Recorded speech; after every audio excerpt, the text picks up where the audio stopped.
Amén, hermanos. Pueden regresar a sus asientos.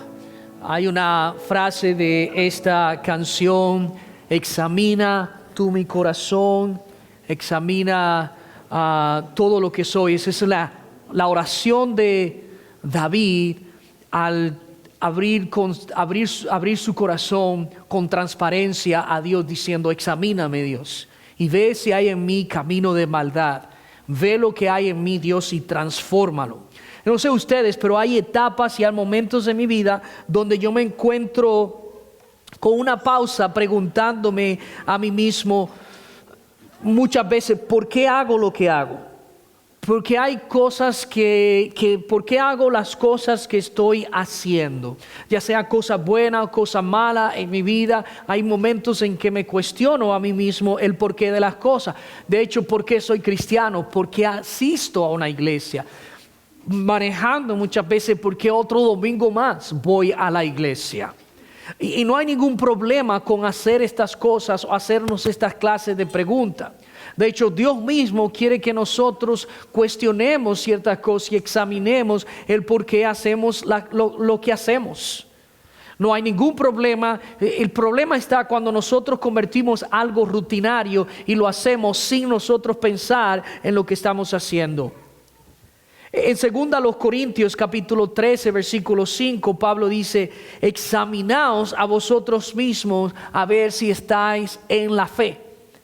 Pablo dice: examínense, analicen, evalúen, cuestionen y miren dentro de su corazón y examinen esas cosas que ustedes están haciendo. No tan solamente una invitación: Dios, examina mi corazón, sino nosotros mismos a examinar nuestros propios corazones. Y en esta mañana vamos a terminar hablando en el libro de Ageo con la culminación. Y es aquí como Dios termina hablando a estas personas y le hace un llamado a que vayan a examinarse a sí mismos.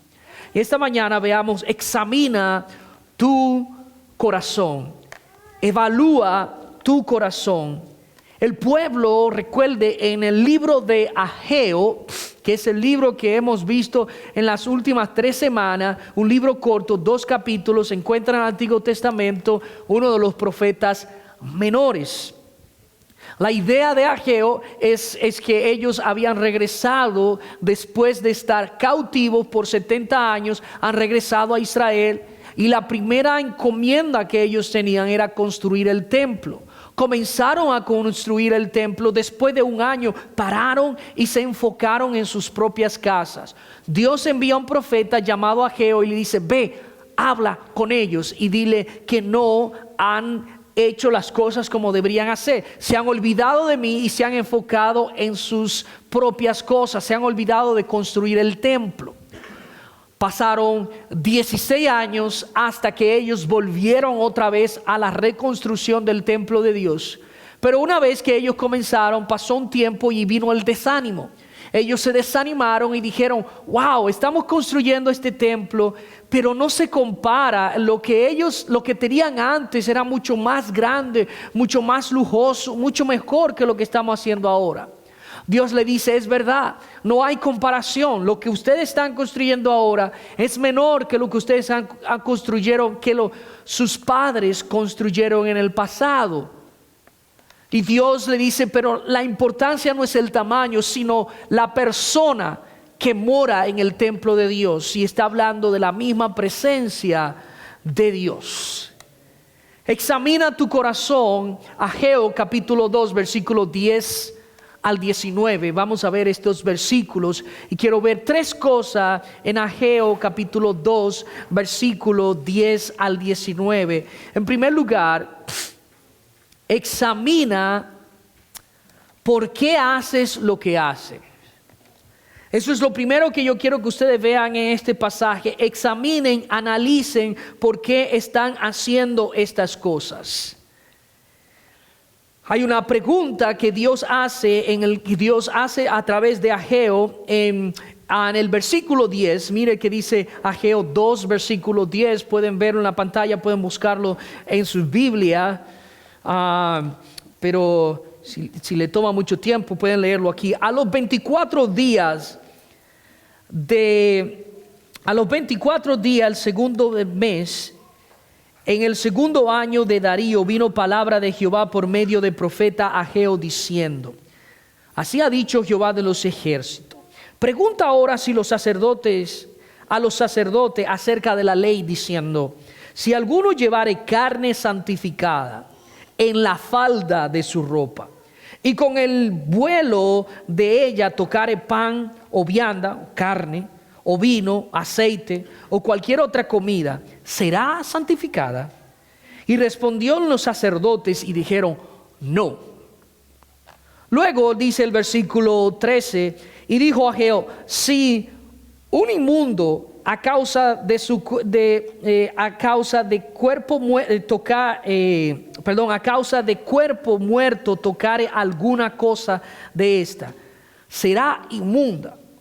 Y respondieron los sacerdotes y dijeron: inmundo será. ¿Qué? Esto parece raro si usted no tiene conexión con el Antiguo Testamento, pero déjenme resumir esto rápido. En el Antiguo Testamento habían cosas que eran consideradas inmundas y cosas que eran consideradas santas. Habían, por ejemplo, cuando una persona era muerta, cuando se moría una persona, tocar el cuerpo de esa persona era algo inmundo. Tú no podías tocar a un muerto e ir al templo.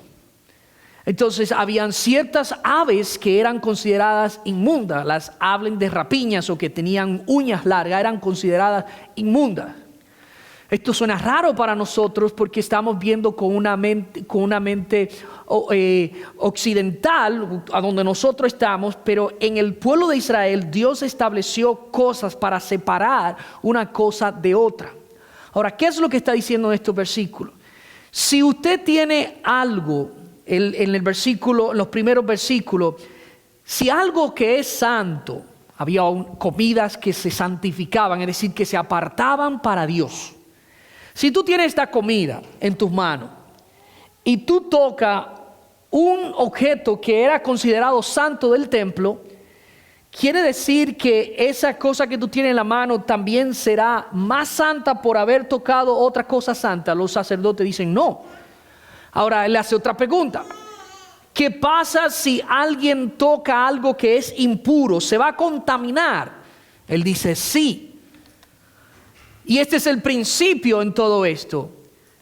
La santidad no se contagia, no se transmite, pero el pecado sí va a contagiar a la otra persona. Déjame poner todo de esa manera. Imagínate que tú tienes una camisa blanca, acabadita de lavar. La otra persona, tú vas a darle un abrazo, pero esa persona tiene grasa reciente en su ropa, tiene lodo, está sucio y todo esto, tú vas y le das un abrazo. Tiene un olor a mondongo, mondongo, ¿cómo se llama? Menudo. En otros países tiene grasa y le das un abrazo. A una camisa blanca te vas a contagiar, es decir, te vas a ensuciar. Esa es la idea de lo que Dios le está diciendo aquí. Estar cerca de lo sagrado no cambia, pero estar cerca del pecado y coqueteando con el pecado sí nos va a contagiar a nosotros. En nuestro contexto, ir a la iglesia no nos hace mejor cristiano. Escuchar canciones cristianas no nos hace mejor cristiano. Mover la silla después del servicio no nos hace mejor cristiano. Estas cosas son buenas, son instrumentos, son oportunidades de servir y es bueno hacerla, pero eso no te hace una persona mejor ni te hace un mejor cristiano. Ahora, las personas aquí estaban pensando que por hacer cosas para Dios, ellos estaban bien con Dios. Es lo que él le dice en el versículo 14. El versículo 14 dice: y respondió Ageo y dijo: así es este pueblo y esta gente delante de mí, dice Jehová, y asimismo toda la obra de sus manos, y todo lo que aquí ofrecen es inmundo. El problema con el pueblo es que ellos pensaban que por estar construyendo el templo y estar haciendo cosas para Dios, lo hacía mejor persona y lo hacía bien a ellos delante de Dios. Ellos estaban diciendo: Dios, te estamos complaciendo construyendo el templo, pero se estaban olvidando de sus vidas personales, de su relación con Dios personal. El asunto no es hacer cosas para Dios, es que nosotros nos analicemos y veamos si estamos siendo las personas que Dios quiere que nosotros seamos. El principio aquí no es simplemente que lo bueno, por el hecho de yo estar cerca de alguien que está haciendo lo bueno, no quiere decir que automáticamente ya yo esté haciendo lo bueno. Pero es que nosotros entendamos que delante de Dios no se trata solamente de lo externo, de lo que se presenta, sino que es lo que está pasando internamente en nuestros corazones. El evangelio tiene el poder de transformar la vida de las personas. No es que, si yo no puedo juntarme con una persona que no sea cristiana porque me va a contagiar. Ese no es el asunto, porque nosotros sabemos que el evangelio transforma la vida de las personas. Pero que nosotros entendamos, el asunto principal aquí es que hacer cosas para Dios no me hace un mejor cristiano. Tú puedes venir todos los domingos a la iglesia. Tú puedes sentarte ahí y escuchar una predicación, pero eso no te hace automáticamente un gran cristiano. Es cómo tú estás viviendo y dejando que Dios transforme tu corazón, transforme tu vida a su imagen. Por eso es que Dios dice: evalúen por qué hacen lo que hacen. Y ese es un desafío para todos nosotros que estamos aquí. Evalúa por qué tú estás aquí. Quizás tú estás aquí porque te sientes forzado o forzada porque es lo que tengo que hacer. Quizás tú ayudas a una persona no porque esa persona necesite la ayuda, sino porque eso te hace sentir bien a ti nada más. Y quiere que otros reconozcan lo que tú estás haciendo. Quizás tú haces las cosas externamente para que la gente evalúe y crean el superhéroe o esto que tú estás haciendo, pero realmente, ¿qué hay detrás de lo que tú estás haciendo? No se trata de que yo estoy haciendo algo para Dios, estoy moviendo la computadora, estoy tocando un instrumento, estoy haciendo esto, estoy limpiando, Todas esas cosas son cosas externas. ¿Qué está pasando en nuestro corazón? La actitud que hay detrás de todo eso.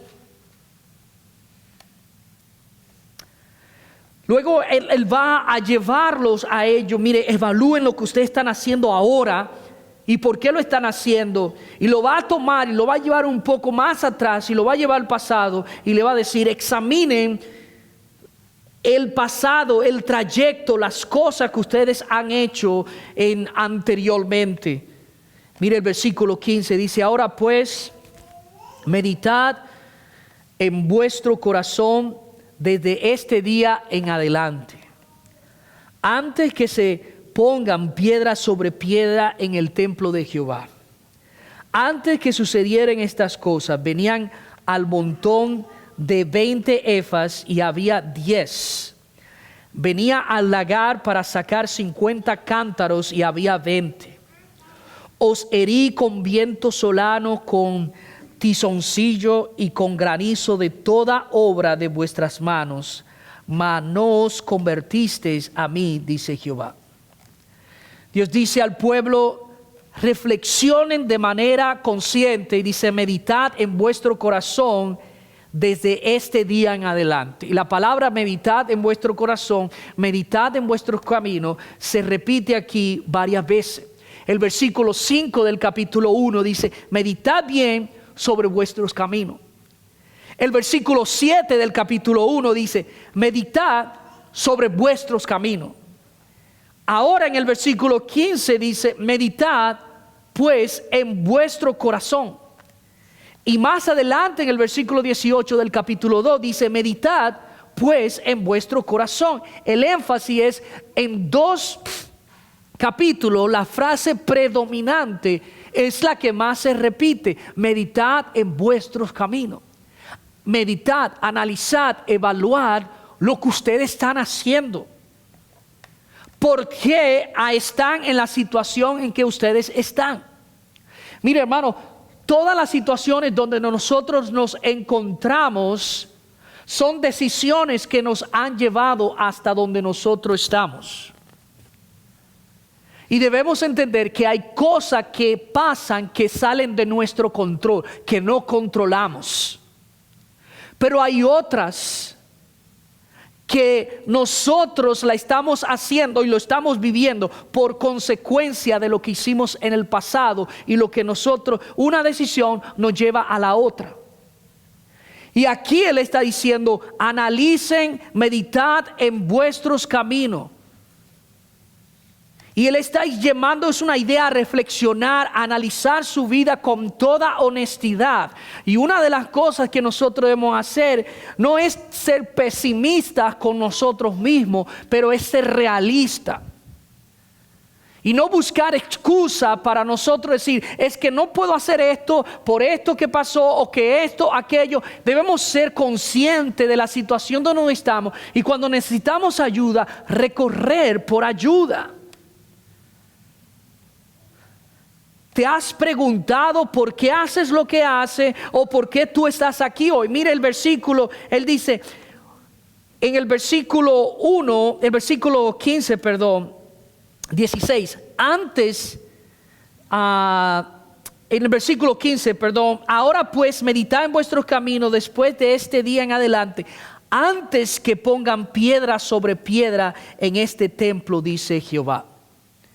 Dice, antes de ustedes ponerse a hacer esto, a hacer aquello, a poner aquello, evalúense, analicen y miren por qué ustedes están haciendo lo que están haciendo. Así, antes de nosotros hacer cualquier servicio para Dios, el servicio de ellos para Dios era la construcción del templo. ¿Cuál es el servicio que tú estás haciendo para Dios en este momento y cómo lo estás haciendo? ¿Lo estás haciendo a media o simplemente lo estás haciendo para salir del paso? Es un compromiso que tengo semanal, debo hacerlo y punto. No hay otra persona para hacerlo, debo hacerlo y punto. No, antes se dice, antes de ustedes poner cualquier piedra en este templo y seguir trabajando y seguir poniendo cosas, evalúense a sí mismos. En otras palabras, Dios le está diciendo, si ustedes no lo están haciendo con la actitud correcta, con la pasión correcta, dejen de construir el templo y vayan y siéntense en sus casas. Porque para Dios cuenta más el corazón y la actitud con lo cual están haciendo que simplemente hacer lo que hacemos como una rutina. Versículo 16 dice, antes que sucedieran estas cosas, venían el montón de 20 efas y había 10, venía el lagar para sacar 50 cántaros y habían 20. Estos versículos estaba pasando algo que ellos estaban experimentando por su desobediencia, y es que cuando ellos cultivaban algo tenían menos. Esto no es simplemente asunto económico, era consecuencia del descuido de su relación con Dios. Ellos habían reemplazado a Dios con un montón de cosas. Y esto es lo que pasa. Cuando tú reemplazas a Dios en tu vida, las demás cosas se convierten en un desorden. Tus finanzas se pueden convertir en un desorden. Tu vida familiar en un desorden, tu vida de trabajo en un desorden, tu condición física, tu cuidado por tu propio cuerpo se puede convertir en un desorden porque tú estás poniendo un montón de cosas, podemos poner un montón de cosas por encima de Dios. Y ahí vienen las consecuencias a nuestras vidas. Y es una advertencia que Dios le está haciendo a este pueblo. Él le está diciendo, abran los ojos y reorienten, reenfoquen sus propias vidas. Y a veces las advertencias, por ejemplo, hay situaciones que vienen a nuestras vidas y Dios puede estar detrás o orquestando cualquier situación para llamar nuestra atención. Es como si Dios pusiera circunstancias en nuestra vida, y de la única manera que nosotros nos acercamos a Dios es cuando estamos pasando por circunstancias difíciles y Dios dice, oh, te extrañaba, no pasabas tiempo conmigo, ni siquiera se invertía un tiempo orando, ni siquiera esto o aquello. Y es como Dios llamar nuestra atención para que nosotros volvamos a Él. A veces no simplemente veamos las circunstancias de nuestra vida que pueden ser difíciles, económicas, de salud, familiares, hijos. Quizás son momentos que Dios está utilizando para que nosotros recorramos a Él y digamos, yo no tengo ninguna otra opción que venir a ti, Dios. Y quizás Dios quiere utilizar circunstancias difíciles para ti, para traer tu mirada, nuestra mirada a Él. Examina el pasado, examina lo que ha sucedido. No haga las cosas simplemente por hacerlas. No pongas nada en este templo. Mira lo que ha sucedido. Mira las consecuencias que vinieron a tu vida por causa de lo que tú estabas haciendo. Eso es lo que Él está diciendo al pueblo. Analicen su vida en ese sentido. Y luego Él va a terminar en los versículos 18 y 19 diciéndole, examina la dirección de tu corazón, hacia dónde se dirige tu corazón. Dice, meditad pues en vuestros caminos, en vuestro corazón. Desde este día en adelante, desde el día 24 del noveno mes, desde el día que se echó el cimiento del templo de Jehová, meditad pues en vuestro corazón. ¿No está aún la simiente en el granero?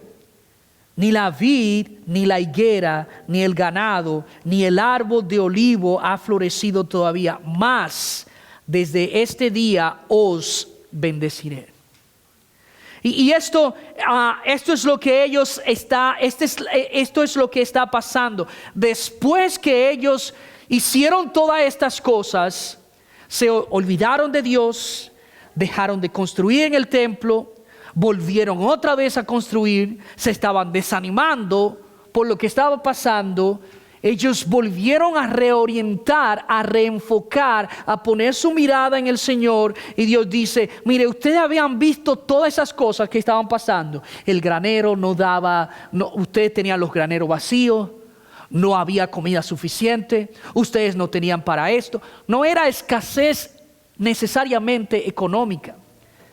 Es que ellos estaban malgastando las cosas y haciendo las cosas sin considerar a Dios en su vida, y vinieron consecuencias. Esa lejanía de Dios creó en ellos una sequedad espiritual, una sequedad económica. Y la lejanía, lo más difícil, hermano, es que tú puedes estar prosperando y teniendo éxito en tu vida lejos de Dios, pero eso es momentáneo. Tú puedes tener prosperidad económica, prosperidad académica, prosperidad en tu trabajo, lejos de Dios, pero vas a encontrar y vas a ver que esto no te satisface. Nos puede satisfacer el hecho de que la gente reconozca nuestro éxito y nos puede hacer sentir bien, pero eso es momentáneo. Porque cuando la misma persona que reconoce nuestro éxito comienzan a hablar mal de nosotros mismos, entonces comenzamos nosotros a sentir ese vacío y a sentirnos mal.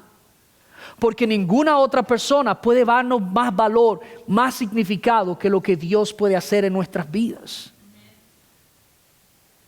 Y este pueblo había olvidado, pero ellos volvieron otra vez a Dios. Y Dios dice, desde ahora entonces ustedes van a comenzar a experimentar las bendiciones de Dios. ¿Y qué podemos aprender de todo esto, hermano? Número uno, Dios quiere que su pueblo reflexione antes de actuar. Dios no está interesado en una obediencia superficial, en una obediencia automática. Esto es lo que hay que hacer y simplemente lo hacemos. Yo creo que Dios está interesado en una obediencia que nosotros reflexionemos el porqué de las cosas. La obediencia cambia la dirección de nuestra vida.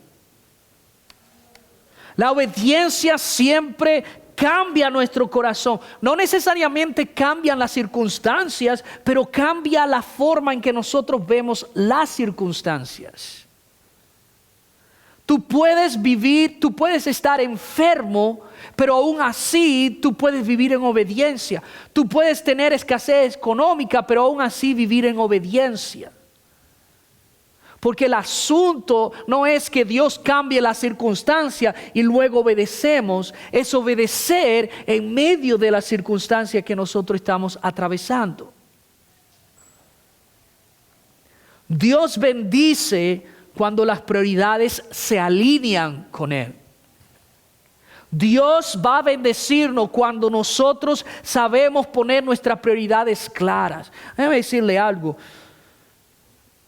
Muchas veces cuando pensamos en bendición, siempre nos vamos a pensar en lo material, en lo económico.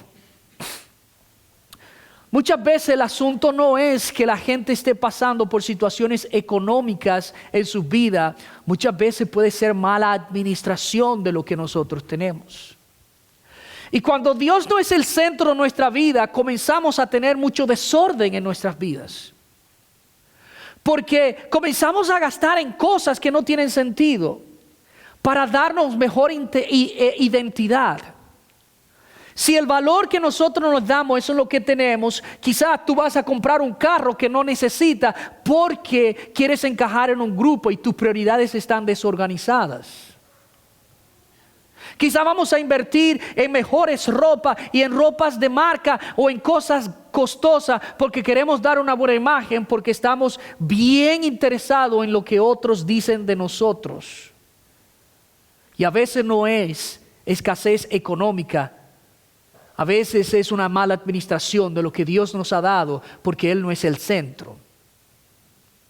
Pero déjeme decirle también, hermano, que cuando hablamos de bendiciones, la cosa económica sería lo último que nosotros deberíamos pensar. Porque la primera bendición que nosotros tenemos, que no tenía el Antiguo Testamento, déjeme decirle algo. Nosotros tenemos la bendición de una salvación completa en Jesús. Amén. Pedro dice que nosotros tenemos tantas bendiciones que aún los ángeles desearían tener. Pero ellos no lo experimentaron. Los ángeles, dice Pedro, los ángeles desearían experimentar el perdón que nosotros experimentamos. Porque los ángeles fueron creados por Dios y simplemente son criaturas que no experimentan lo que es salvación. Pero tú y yo podemos decir, esto yo era y esto soy ahora por lo que Cristo ha hecho. Y es una bendición que no se compara con nada. En segundo lugar, la bendición que nosotros tenemos, que en el Antiguo Testamento no tenían, es que tenemos una revelación, la Biblia completa como nuestro manual de dirección. Amén, hermanos. Pero en el Antiguo Testamento era ellos esperar lo que le decía un profeta. Bueno, hay que esperar a ver qué nos dice el profeta. El profeta nos va a traer el mensaje y quizás nos va a decir algo bueno o algo malo. Pero hoy en día tenemos la revelación completa de la Biblia.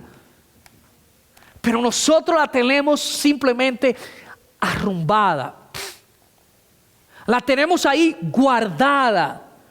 No estamos interesados en leerla, pero mucho menos analizarla y mucho menos aprender de ella. Pero bendición que en otros lugares, en otros países desearían tenerla. Y nosotros tenemos varias versiones, en varios colores, de diferentes formas, de pieles, de material de tapadura, tenemos cosas. Y de hecho sirven muy bien para las decoraciones de la casa. De piel, se ve bien en el estante, ¡pam! Ahí está. Ahora la tenemos de todas formas, la tenemos en digital, la tenemos donde quiera. Pero no hay espacio en el teléfono para descargarla porque hay demasiada aplicación. ¿Cuántos de ustedes han borrado la Biblia para crear más espacio en el teléfono? No me levanten la mano. Pero nosotros perdemos de vista las bendiciones que tener una familia cristiana en la fe. Usted ha visto esto como una bendición. Mire al lado de usted, donde a la izquierda o a la derecha, depende a quién le caiga mejor a usted. Pero mire al lado de ustedes, miren alrededor. Es una bendición. No somos 100, no somos 200, no somos 300. Pero este grupo de personas es una bendición tenerla. Es una bendición. ¿Sabe por qué?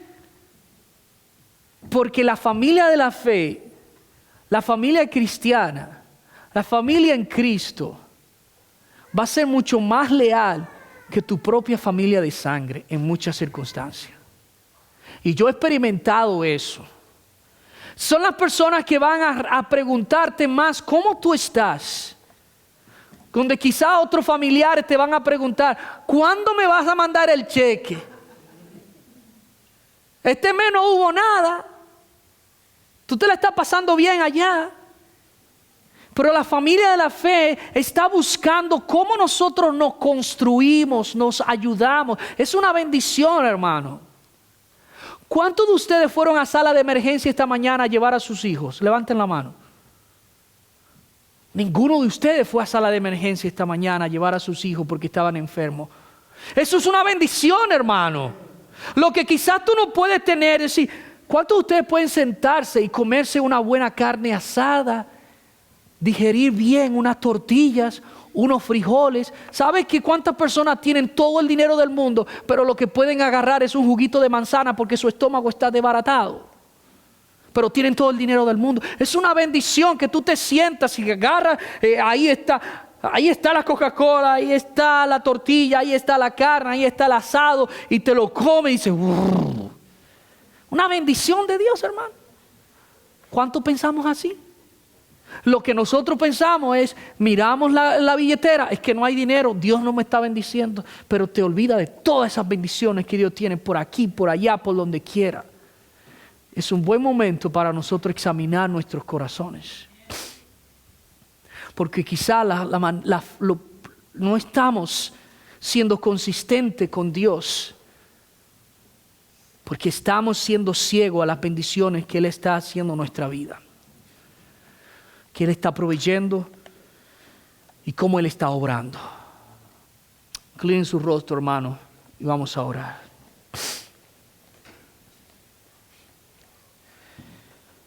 Voy a concluir con esto.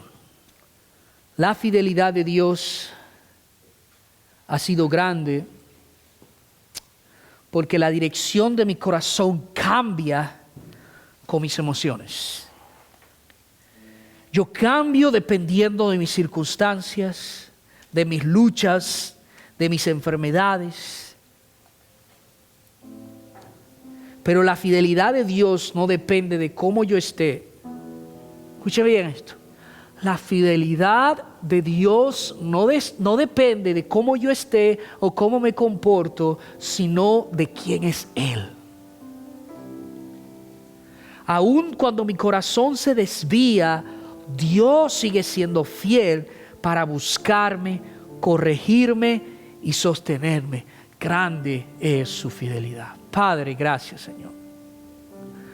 Porque no merecemos ninguna de tus bendiciones, pero tú nos da, nos provee mucho más de lo que nosotros merecemos, necesitamos o pensamos. Grande es tu fidelidad, Dios. En nombre de Jesús. Amén.